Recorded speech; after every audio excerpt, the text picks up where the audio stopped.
Halo, ketemu lagi dengan saya Bob. Nah, pada video kali ini saya akan berbicara mengenai investasi. Ya, jadi teman-teman, kita lihat ya fenomena yang terjadi akhir-akhir ini, terutama di masa pandemi. Ya, banyak orang berbondong-bondong untuk berinvestasi di dalam dunia saham. Ya, nah memang akhirnya banyak pemula-pemula baru yang mencoba peruntungannya untuk menabung atau berinvestasi di dalam bidang saham. Nah, teman-teman, rupanya memang di grup-grup yang saya ikuti itu masih banyak trader-trader pemula yang masih bingung harus bagaimana dan harus melakukan apa untuk mereka bisa ikut berinvestasi atau mereka ikut menabung saham seperti itu. Ya, nah, oleh karena itu pada kesempatan kali ini saya akan sedikit berbagi informasi mengenai dunia saham. Ya, kita akan mulai dalam video part pertama ini dengan mengenal istilah-istilah dasar dalam dunia saham. Supaya apa? Supaya nanti ke depan teman-teman itu sudah paham dulu apa yang maksud dari pembicaraan para trader, mungkin ya istilah-istilah apa yang akan sering teman-teman dengar, supaya teman-teman itu bisa mengikuti dengan lebih baik dan tentunya menambah wawasan teman-teman ya. Nah, di sini saya tidak akan menggurui dan di sini saya hanya akan berbagi sedikit informasi. Semoga bermanfaat bagi teman-teman. Oke, kita langsung aja mulai ya.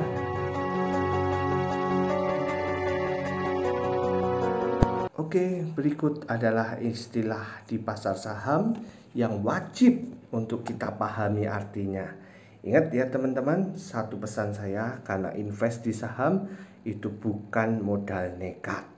Ya, jadi sekali lagi, invest di dunia saham itu bukan asal nekat atau modal nekat. Anda harus punya dasar dahulu supaya Anda itu minimal meminimalisir resiko dan juga minimal resiko ketipu oleh orang yang mungkin memanfaatkan Anda. Nah, istilah yang pertama adalah sekuritas. Nah, perusahaan sekuritas itu sering juga disebut dengan broker kalau di dunia saham. Ya, itu akan menjadi pihak yang menjadi perantara antara Anda sebagai investor dan pasar modal sebagai pelaku transaksi efek. Nah, sebagai investor pemula, kalau Anda mau berinvestasi di dunia saham, maka Anda harus dahulu mencari perusahaan sekuritas yang bisa menjadi perantaramu untuk membeli saham itu. Karena apa? Karena kita nggak bisa selalu langsung beli saham sendiri kayak kita beli cabai ke pedagang di pasar gitu ya. Nah, dalam dunia saham kita kalau mau transaksi harus membelinya melalui perantara sekuritas yang diakui ya. Jadi memang Anda harus pilih dulu nih sekuritas apa yang Anda akan gunakan. Ya, banyak sekali sekuritas-sekuritas ya, Indo Premier ada, Mirai ada, macam-macam lah ya. Nah, bagaimana terus cara memilihnya sekuritas yang terbaik buat kita? Nah, ada beberapa tips ya. Yang pertama adalah terdaftar resmi ya. Yang pertama harus dilakukan kalau memilih sekuritas ya, mengecek legalitasnya dulu ya, karena memang sekarang diakui banyak nih lembaga-lembaga keuangan ilegal yang nggak punya tujuan baik ya, makanya disebut investasi bodong dan sebagainya. Makanya Anda harus memilih yang punya legalitas, misalnya diakui oleh OJK. Nah, yang kedua, Anda juga harus terperiksa track recordnya nih ya. Jangan kaget kalau misal kita menemukan banyak teguran BII hampir pada sebagian perusahaan sekuritas yang ada sekarang. Nah, kalian harus telusuri nih rekam jejak perusahaan sekuritas itu ya, pakai Google lah itu bisa ya. Nah, nanti cari yang sekuritasnya paling aman ya. Kamu bisa browsing aja pakai kata kunci misalnya kasus sekuritas atau kasus pasar modal ya, itu nanti akan keluar. Nah, pilihlah sekuritas yang memiliki track record yang baik ya. Nah, kemudian yang ketiga itu ada biaya. Ya, biaya di sini itu maksudnya adalah admin. Misalnya kemudian setoran awal ya. Sekarang itu 100.000 aja Anda sudah bisa berinvestasi di dunia saham. Ya, tentunya kalau 100.000 ya Anda bisa belinya yang murah-murah ya. Nah, itu teman-teman. Tapi ada juga sekuritas yang mungkin mengharuskan Anda membayar berapa puluh juta untuk saldonya. Begitu juga ada. Nah, Anda bisa cek itu ya. Kemudian cek juga biayanya. Kalau saya sih selalu pilih yang biayanya komisi itu lebih kecil ya. Tentunya kita mau untungnya lebih besar kan ya. Misalnya kalau saya di Indo Premier itu saya pakai aplikasinya itu potongannya sekitar 0,29 kalau kita sekali transaksi gitu ya, persen ya. Nah, misalnya kita beli itu 0,1 berapa gitu ya. Nah, itu teman-teman bisa bandingkan nih sekuritas satu dengan sekuritas yang lain. Pilihlah yang menarik buat Anda ya. Nah, kemudian yang keempat adalah dia punya support system yang modern. Ya, pastikan itu. Jangan cari juga yang dia nggak punya support system ya, karena Anda nanti akan bingung sendiri karena Anda harus cari laporan keuangan sendiri dan sebagaimana untuk Anda menganalisa sahamnya. Nah, makanya di zaman yang modern ini kalau bisa Anda pilih perusahaan-perusahaan sekuritas-sekuritas yang dia sudah menyediakan support system yang cukup modern. Misalnya yang bisa punya aplikasi lewat HP, jadi Anda nggak harus tergantung laptop, tapi di mana aja Anda bisa cek sahamnya seperti itu ya. Dan juga yang nggak sering error tentunya ya, karena main saham itu berbicara momentum. Kalau pas Anda butuh beli murah atau jual mahal, aplikasinya ngeror, ya Anda akan kehilangan momentum itu ya. Makanya harus cek support sistemnya ya. Nah, kemudian yang kelima tipsnya adalah harus punya analis yang cerdas dan berkompeten ya. Jadi ini penting, apalagi kalau kita mau berinvestasi di reksadananya ya. Masa kita mau mempercayakan pengelolaan harta kita pada mereka yang nggak kompeten, kan nggak mungkin kan. Nah, makanya perusahaan sekuritas harus punya analis yang bisa menjadi narsum ya, berikan informasi-informasi yang bagus ya. Jadi itu sangat berguna sekali nanti buat kita ya. Nah, istilah yang kedua selain sekuritas adalah IPO. IPO ya, atau Initial Public Offering, itu merupakan penawaran saham perdana sebuah perusahaan dia saat masuk ke lantai bursa efek. Ya, nah memang nggak sembarang perusahaan bisa melantaikan sahamnya di bursa efek Indonesia ya. Ada sederetan kriteria yang harus dipenuhi. Nah, dan juga harus kita ketahui nggak semua juga bisa bertahan. Ya, ada juga yang bangkrut. Nah, itu yang disebut dengan IPO ya. Kemudian yang ketiga adalah RDN, rekening dana nasabah. Nah, ini penting teman-teman. Ketika kita mau buat rekening untuk bertransaksi di perusahaan sekuritas, ya maka kamu itu harus punya dulu rekening dana nasabah. Ya, jadi nggak bisa pakai rekening pribadi, rekening biasa nggak, tapi ini rekening khusus, ya rekening untuk kita bertransaksi. Nah, di RDN ini kamu dapat menyimpan saldo dana baik ketika hendak kamu pakai untuk beli saham maupun untuk menampung dana ketika menjual saham. Ya, jadi ketika kamu cairkan, nah, kamu tinggal transfer aja nih uang ke dana rekening RDN tadi ke rekening pribadi kamu. Ya, jadi RDN ini biasanya nanti dibantu teman-teman sama sekuritasnya. Kalau sekuritasnya baik ya, kalau enggak ya urus sendiri ya. Biasanya bank yang dipakai ada BCA, BNI, BRI ya, bank-bank besar lah yang dipakai gitu ya. Nah, itu yang disebut RDN. Jadi pastikan kamu punya RDN. Kalau misalnya kamu nggak disuruh bikin RDN ya, misalnya pakai rekening pribadi, ya jangan percaya ya teman-teman, karena memang sebaiknya Anda menggunakan RDN ya, karena memang yang wajar seperti itu. Di nomor 4 istilah keempat adalah indeks ya. Ini sering banget kita dengar nanti ya. Indeks pasar saham adalah statistik yang digunakan sebagai alat untuk mewakilkan karakteristik dari saham komponen yang dijual belikan dalam pasar saham. Ya, jadi kalau bahasa manusianya gitu ya, itu adalah indikator harga rata-rata saham dalam satu kelompok saham tertentu. Ya, misalnya nih indeks LQ45, artinya apa itu?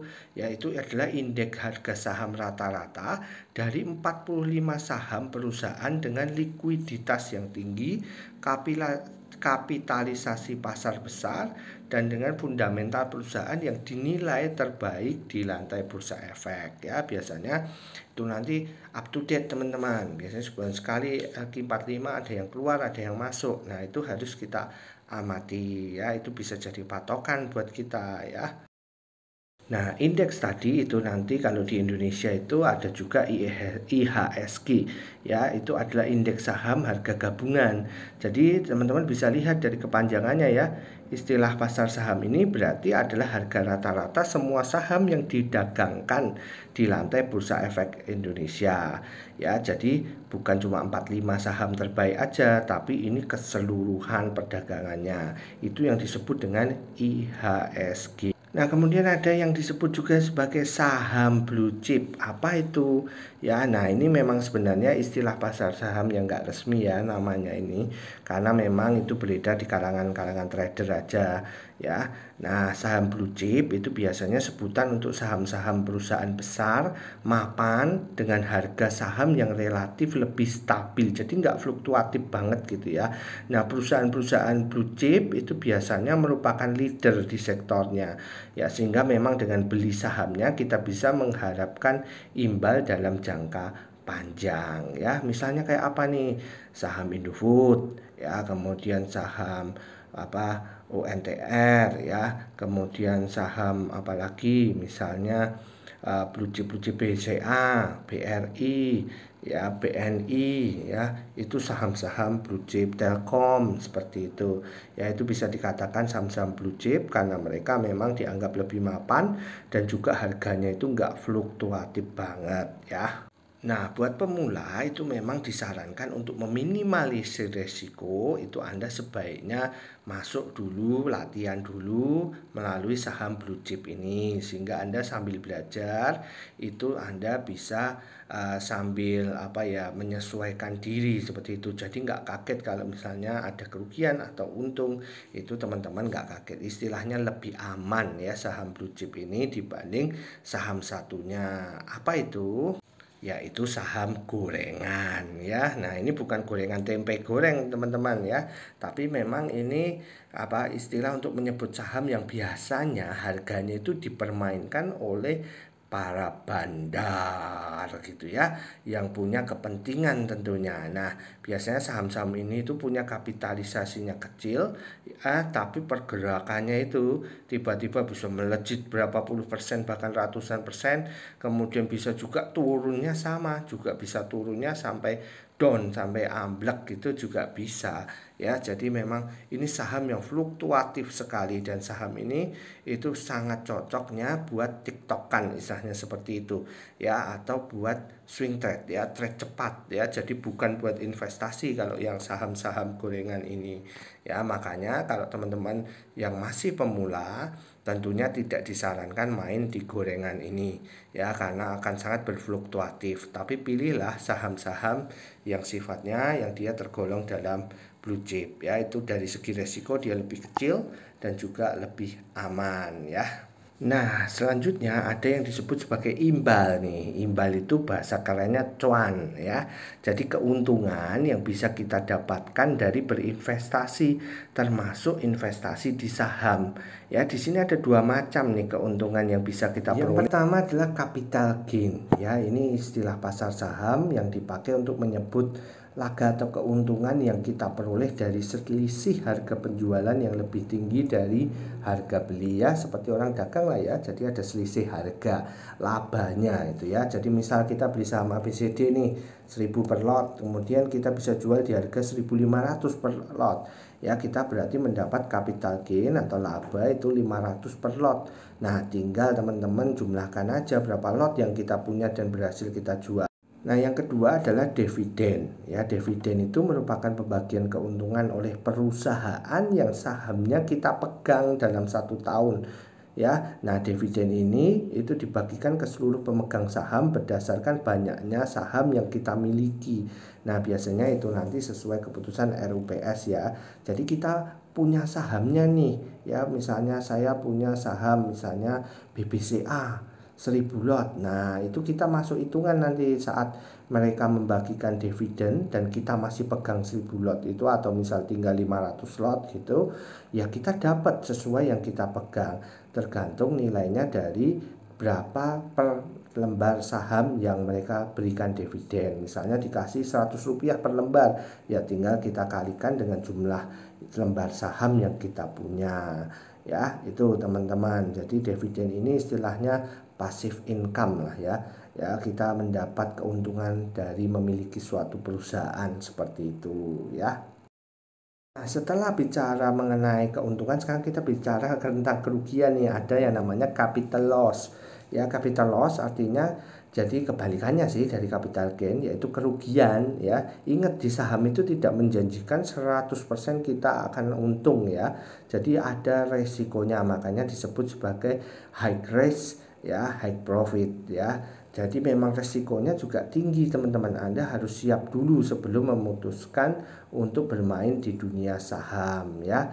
Jadi memang dalam investasi saham, resiko yang mungkin itu harus siap dihadapi itu kerugian ya. Jadi misal kita beli saham, kita nggak lihat fundamental, nggak lihat teknikalnya, tiba-tiba asal ikut beli aja dan beli di pucuk ya, kemudian terjadi fluktuatif, dia turun, yaitu kita bisa disebut dengan rugi ya. Nah, itu keputusan di kita teman-teman ya, mau kita jual cut loss ya dengan rugi, atau mau kita hold ya, atau kita mau average down ya. Nanti kapan kita akan bahas lagi ya. Intinya ya selama nggak kita jual ya saham itu tetap milik kita, cuma valuasinya mungkin akan berbeda. Nah, kemudian nanti kita akan ketemu dengan istilah bullish dan bearish ya. Bullish itu istilah pasar saham yang dipakai untuk menyebut pergerakan harga saham yang cenderung meningkat dalam jangka waktu tertentu ya. Sementara satunya bearish itu kebalikan dari bullish,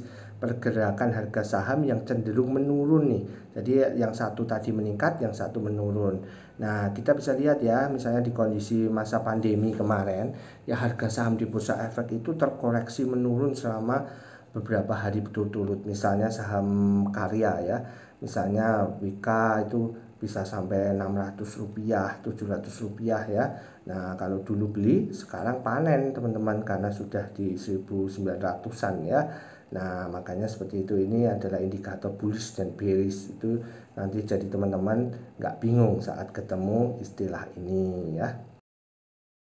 Kemudian kita juga akan menemukan istilah yang namanya emiten ya. Nah, emiten ini dipakai untuk menyebut perusahaan yang mengeluarkan surat berharga untuk diperdagangkan di lantai Bursa Efek. Jadi istilahnya lot saham yang kita beli ya, perusahaannya itu namanya itu punya kode-kode. Nah, itu emiten disebutnya seperti itu. Misalnya Unilever, BRI, BCA, Telkom, Sido Muncul, Adaro. Nah, itu contoh beberapa emiten yang ada di pasar saham Indonesia ya. Nah, yang kemudian ada istilah lot ya. Lot itu adalah satuan saham yang dijual belikan di Bursa Efek ya. Sekarang ini enak, satu lot saham itu cuma 100 lembar ya. Jadi teman-teman nggak perlu modal yang begitu besar ya. Misalnya harga saham 1000 per lembar, maka minimal kita harus beli satu lot itu dengan harga 100.000 ya. 100.000 itu Anda punya 100 lembar saham di perusahaan tersebut ya. Itu yang disebut dengan lot ya. Nah, kemudian ada juga cut loss. Nah, seperti saya bahas di capital gain, capital loss tadi ya, ada cut loss ya. Jadi ini prinsip dalam investasi saham yang mesti dipahami ya, tapi harus paham dulu ya. Kita itu belum rugi sebetulnya selama kita belum jual saham kita. Jadi itu masih milik kita. Kalau suatu saat itu naik, ya itu keuntungan kita. Ya, begitulah terkadang investor bertahan, kadang itu ya, tergantung strategi dengan masing-masing. Ya, nah memang kalau kita strategi bertahan tuh harapannya dalam beberapa waktu ke depan harganya bisa naik lagi. Ya, tapi kalau misalnya kita ternyata dananya mepet, ya kita akhirnya memilih melakukan cut loss, ya kita jual saat harganya turun, ya itu kita bisa lakukan untuk mencegah misalnya kerugian yang lebih besar lagi ya. Itu tapi sekali lagi itu kembali kepada strategi teman-teman masing-masing ya. Kalau misal merasa tidak menemukan harapan lagi, ya Anda bisa cut loss atau jual dalam kondisi rugi daripada mungkin ruginya semakin banyak, atau mungkin Anda tidak kuat kalau suruh nunggu misal setahun 2 tahun lagi gitu ya. Nah, kemudian setelah itu ada istilah yang namanya hold buy sell ya, seperti namanya. Jadi ada kita tunggu dulu, kita beli, dan juga kita ini memang hold buy sell ini istilah yang akan sering kita pakai. Misalnya hold dulu harganya, berarti kita mungkin tunggu dulu, jangan buru-buru dijual dulu, atau kita juga tunggu dulu, jangan masuk dulu atau beli saham dulu ya. Ini istilahnya seperti itu. Nah, kemudian ada dua jenis biasa yang dipakai analisa, yaitu analisis fundamental dan teknikal. Nah, apa itu? Kalau fundamental itu berkaitan dengan analisis calon investor terhadap emiten sebelum kemudian melakukan investasi, ya, dengan metode yang mempelajari hal yang berkaitan dengan kondisi dasar atau fundamental sebuah perusahaan. Baik kita lihat secara kuantitatif ya keuangannya, maupun kualitatif atau faktor-faktor non keuangannya. Itu yang disebut sebagai fundamental. Misalnya nih PER-nya berapa, IPS-nya berapa, dan sebagainya, seperti itu ya. Nah, kemudian kalau yang technical yaitu pendekatan analisa yang mempelajari aktivitas pasar dengan menggunakan data-data historis harga, ya, termasuk grafik harga yang sudah terjadi masa lalu, misalnya 1 tahun lalu, 2 tahun lalu, ya, untuk kita prediksi dan mengantisipasi pergerakan yang akan terjadi. Ya, itu yang disebut technical. Jadi kalau fundamental lebih kepada fundamental perusahaannya, ya keuangannya, biasanya laporan keuangannya. Kalau technical itu kita lihat dari pergerakan grafiknya. Ya, nanti kemudian kita bisa lihat polanya seperti apa ya. Nah, itu dua analisis yang biasanya dipakai untuk kita memutuskan membeli atau menjual suatu saham ya. Jadi jangan teman-teman pakai sistem buy euphoria ya, atau membeli karena teman-temannya membeli ya, pas membeli kemudian teman-teman ikut membeli ya. Teman-teman kalau enggak hati-hati Anda bisa nyangkut di situ sahamnya ya. Jadi Anda harus tetap gunakan analisa fundamental, itu jauh lebih aman dan lebih baik. Kemudian kita juga akan menemukan istilah nanti kalau di fundamental ya, ada PER dan PBV.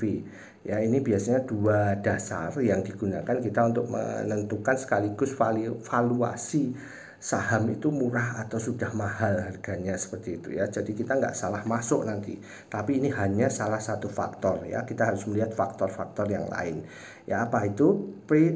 Price earning ratio PER itu salah satu ukuran paling dasar dalam analisis saham fundamental ya. Cara mudahnya itu perbandingan antara harga saham dengan laba bersih perusahaan ya, dimana kalau harga saham sebuah emiten dibandingkan dengan laba bersih yang dihasilkan emiten tersebut dalam 1 tahun ya. Nah, memang hitungannya dengan membagi harga saham dengan earning per share atau EPS perusahaan yang ditampilkan pada laporan keuangan terakhir perusahaan ya. Nah, ayo kita coba aja ya dengan contoh aja seperti apa cara kita menghitung suatu PER. Tapi sebetulnya teman-teman bisa lihat langsung juga ya di aplikasinya tuh, sebetulnya sudah ada harusnya ya di sekuritas ya. Nah, misalnya nih harga saham Adro ya 1990, anggaplah seperti itu.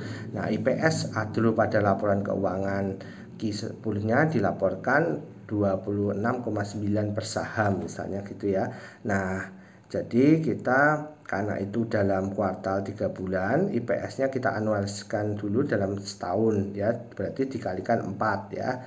Nah, hasilnya 107,6. Nah, maka per ADO itu ada 1990 dibagi 107,6 ya. Jadi sekitar 19,1 kali. Nah, dengan demikian artinya kita bisa mengatakan bahwa harga saham ADO adalah 19,1 kali laba bersih yang dihasilkan oleh perusahaan. Nah, teman-teman perlu ketahui, semakin besar nilai PER itu berarti semakin mahal sahamnya ya.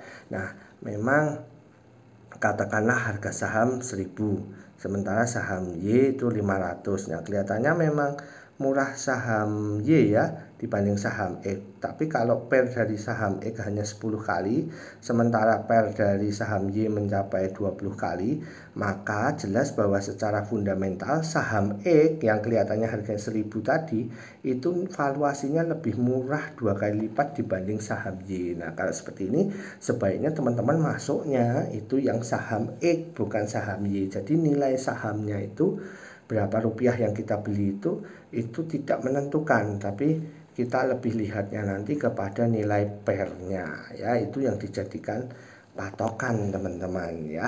Nah, tapi jangan cari PER yang negatif ya teman-teman, karena kalau PER negatif itu bisa jadi di perusahaan itu lagi rugi ya. Nah, mengalami kerugian seperti itu. Nah, biasanya standar PER yang digunakan para trader itu sekitar 10 kali ya.